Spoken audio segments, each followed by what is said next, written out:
Welcome and thank you for tuning in to this episode of the podcast. Evidently, you're unaware. I am your host, Andrea. It is an honor and a pleasure anytime that I am able to step onto this platform and bring information to you that I believe you should know to help make better decisions.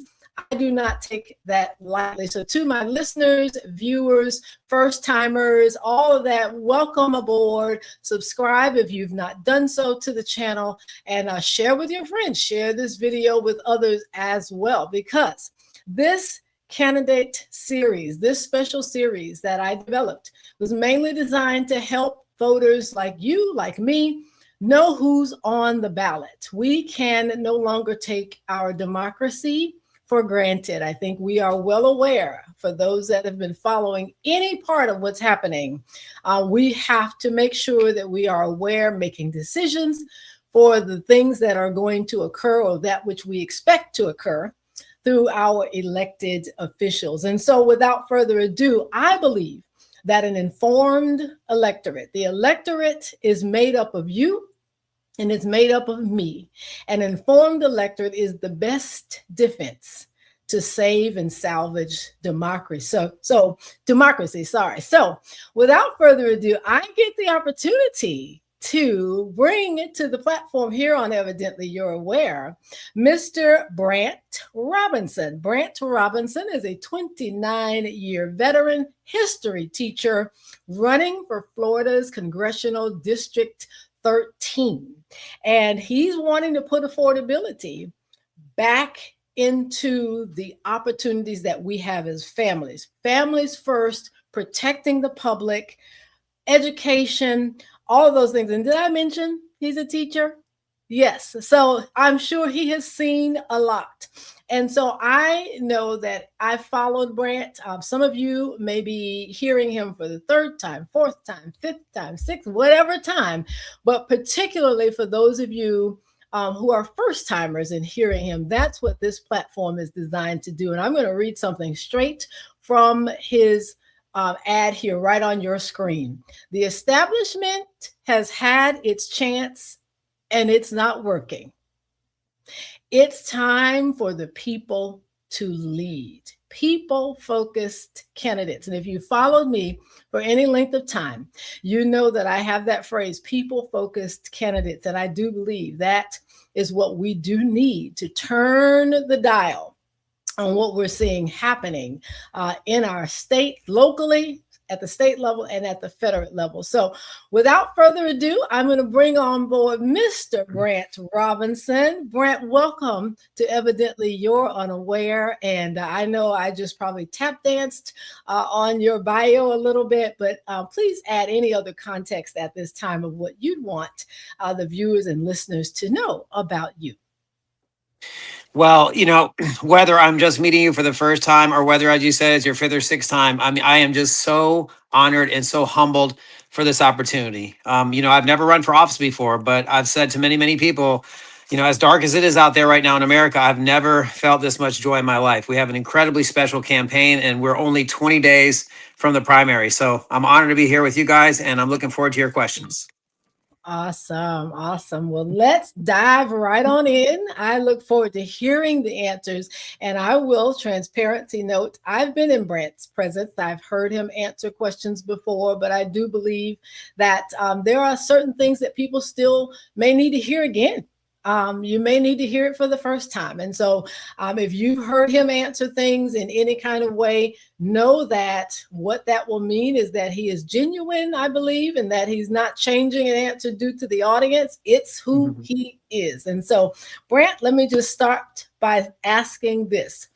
There are districts that appear, or the seats that appear on our voter ID card. And we can see those numbers, and we know, I see 13 on my card. So you would be a representative that's of my area. Tell our viewers just kind of what District 13 looks like, because sometimes people may not know, am I in 13? We sometimes don't pay attention to the cards until it's time to vote. So let's talk about the area and where it spans for your representation. So District 13 has always only included parts of Pinellas County until I know everybody's aware, 4 months ago when the governor announced his redistricted maps of the state. So, if you visualize a peninsula, Pinellas County is a peninsula. Essentially, this bottom part was cut off. That's most of St. Petersburg. And then that was added to part of Manatee County and two other or three other counties, and that's now District 16. So we are what's left of 13, everything that's remaining in Pinellas. And then they added a little sliver of Pasco County. Everything south of State Road 54 over to Trinity is now also part of District 13. So that's just another added challenge to candidates like me, who now have found that their district has changed. And so we've got to go out and actually meet people where they are. Yeah, I mean, anytime something moves, and I know we sometimes think, oh, it's a little line, it, just moved a hair to the south or a hair to the north. And, you could be talking about an additional, thousands of people, residents that could impact. So definitely, I wanted to get that out there on the onset so that we understand. I've got listeners as far north as that area, and I know that, they may not know, who Brandt is, or that because the map is kind of still new. And so we all got new cards. And so they probably saw a number for the first time that wasn't a number last voting cycle. Mm-hmm. So thank you for sharing that. I'm grateful that you asked. Thank you. Yeah. Teacher, you've seen a lot, I'm sure, inside and outside of the classroom. So I know this might be tough, but I'm going to ask you one issue: that if becoming the representative for Florida's 13th district, what's one issue within education that you see as an immediate need for improvement? And then how would your representation make that improvement, or at least co-lead maybe with some of your other colleagues? Absolutely. I have been in Pinellas County most of my life. I graduated from Lakewood High School down in the southern part of the county back in 1987. I'm the beneficiary of our incredible public school system here in America. And so for me, being a teacher of 29 years and being someone who's also trained teachers for 10 years during my career as a professional high school teacher, for me, I think right now the issue that is most pressing is teacher retention. Across the country, you have something like 40% of all new teachers in America don't make it to the end of their 5th year of their profession. I think we would agree if this were Amazon or Apple, this would be a 5-alarm fire if they were losing half their employees in the first, 5 years. So we have not addressed that. It's been a lingering problem. Think of all that we invest in new teachers only to have them leave the profession. So what we're proposing as a candidacy is a Marshall Plan, invoking the plan that the United States gave to Western Europe after World War II to help rebuild Western Europe. We need something massive to address the problem, first and foremost, of teacher retention. And that includes, real mentoring. In Florida, all teachers are now on an annual contract, which means their job is much more tenuous. We need to provide real mentoring for these teachers so they stay in the profession. And in addition, we need real professional development that's driven by the needs of the teachers. And including, we can also provide housing opportunities. Hillsborough County is experimenting with this, but one of the things we can do for new teachers is give them opportunities for affordable housing. So as they're settling in our area or as they're starting a family, they'll stay, and not only in the profession, but they'll stay at that school. And that stability is really critically important for young people. So for us, a Marshall Plan addressing many aspects of public education, and not to mention teacher pay. We'll also take that on as well, because Florida ranks last in the country on teacher pay. Wow. Last is 50. in our count. Last I counted, last was 50. And that's not a good place to be in an area that is so instrumental in the guidance and the upbringing of those who are in the public education system. So definitely wanted to hear from you on that matter, because obviously we have some room for growth and improvement. And so Amen. You tapped on affordability in this answer. You mentioned it, I think, in the relation of living. But I'm going to ask about health insurance and just what role. Obviously, there's a crisis, if you want to call it that. There are a lot of people who are wondering how they're going to pay for certain health care benefits. What role does Florida's 13th district representative play in our district at the federal level in terms of health insurance? Well, the most important priority is for us to strengthen and then expand the Affordable Care Act. You know, in the history of legislation in this country, the Affordable Care Act is a pretty significant piece of legislation, and it provides Yep. health insurance to millions. Now we think that's been corrupted by corporations, and we are calling for our campaign is calling for a Medicare for all healthcare system. But the one big beautiful bill is chipping away even at the Affordable Care Act. So first, strengthen and expand the Affordable Care Act.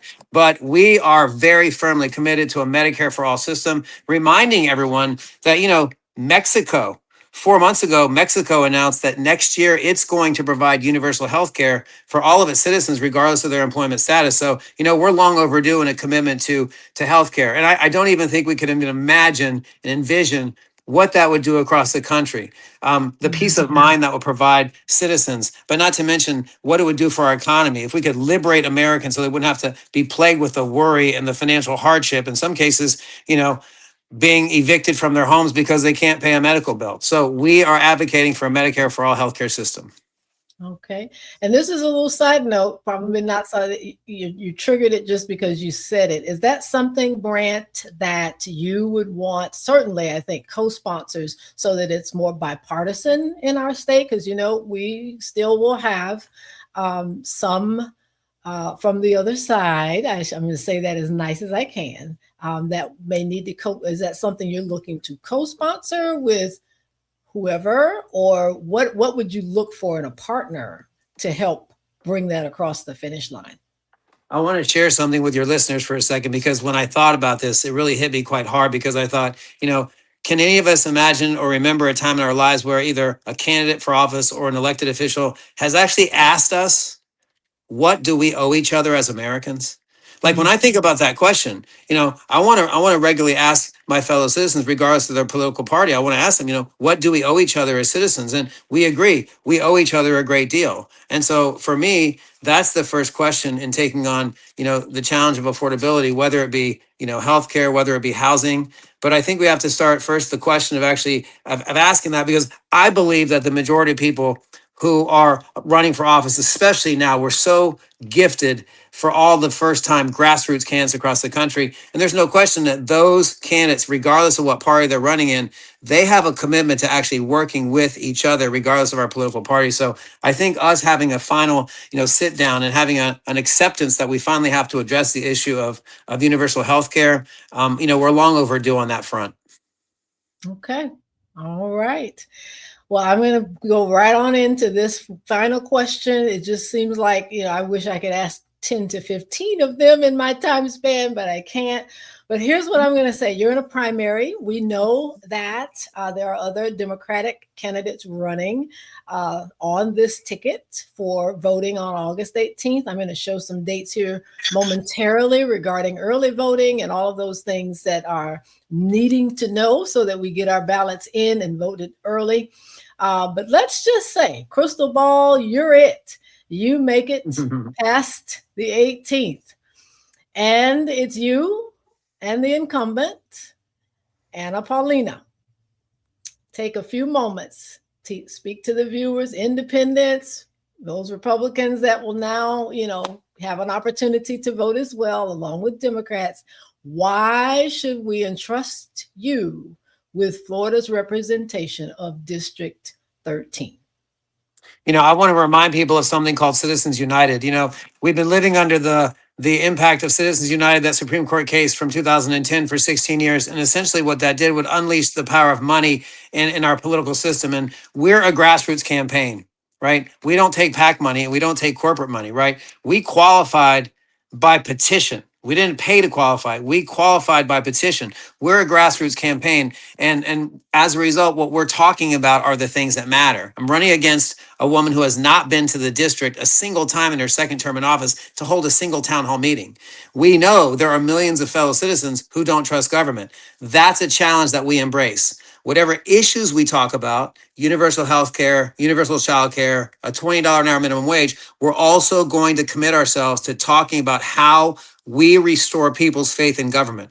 We will hold a town hall meeting every month, and then we'll hold ourselves accountable for making sure that all of our citizens never question whether they're being listened to. And so for us, we're so excited about that challenge because in some ways we might be doing things that we've never actually done as citizens before. And that's right in line with our commitment, to making this country what it must become. Wonderfully said. Thank you for sharing that. And it's always important to know, this is, I think at the end of the day, heart wise, we hope that everyone has the right heart to vote, and then also vote for those who can bring about change. But then there comes the work. And then we've got to be prepared to walk along with you, or walk along who our rep will be, to make sure those changes hopefully get placed. And I hope you get a chance. I do. I'm going to say that publicly, to ask those questions. Why are we here? So people want to know. I know. Here it is. Get involved, learn more, donate. BrandtForCongress.com. That's BRAND as in David, T. Thank for you. FOR Congress.com. That is how you can do all of the things that I'm sure your campaign still needs, for volunteers and donations and all of those things. Please be sure you check him out at BrandtForCongress.com. Hey, Andrea. Yes, Andrea, listen, I just want to tell you how proud I am to do this work with you. I'm so grateful for this opportunity. So thank you so much. And thanks to everyone who tuned in to have a listen. Appreciate it. Thank you, Brandt. Thank you so much.